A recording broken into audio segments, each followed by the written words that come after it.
Hvis det bliver ja, så skal kommunen her mødes med naalakkersuisut og starte en dialog om betaling af den regning, der kommer i forbindelse med en deling. At Enoch Sandgren kom til at sige, at kommunen bare udskrive en regning og betale de penge, ikke også?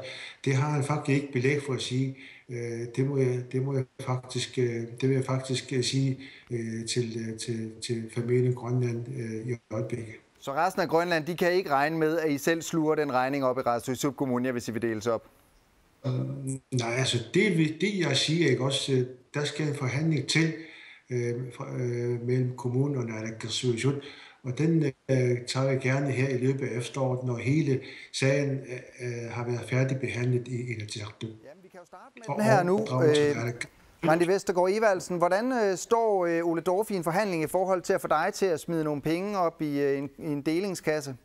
Jamen, da vi startede, der snakkede vi om 2 kommuner. Lige pludselig så snakker vi 2-3 kommuner. Så det er jo lidt svært at skal tage stilling til, hvor meget det egentlig kommer til at dreje sig om. Fordi hvis det er 2 kommuner, så er det et andet beløb, og hvis det er 3 kommuner, så er det et andet beløb. Så der er en uopklarethed blandt politikerne oppe i Qaasuit, virker det lidt som de også lige skal have på plads.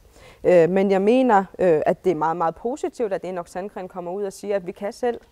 Men er det ikke også dybt urealistisk? Kommunen den har jo lige været ude og kræve mange flere penge fra udligningsordningen. Man kan jo heller ikke, de skal jo stadig udføre de samme opgaver, så hvis de får flere kommunaldirektører og politikere, det bliver der jo ikke taget hånd om børnene om, og det kan I vel som nationalpolitikere ikke acceptere, der ikke gør, så I bliver nødt til at betale mere. Jamen, der er jo en konsekvens ved at dele kommunen. Det burde man have taget højde for, da man begyndte at snakke om det. Sådan er det.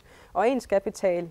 I høringsvejen, der siger det, at de andre 3 kommuner ikke ønsker at betale for deling af Qaasuit. Så det skal også respekteres. Der er ikke kun én kommune, vi snakker om her.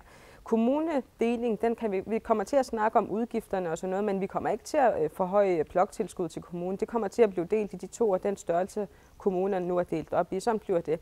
Med hensyn til hvordan de andre økonomiske tiltag kan blive, der skal vi nok snakke med. Men bloktilskud, det har landskassen ikke råd til at betale og forøge.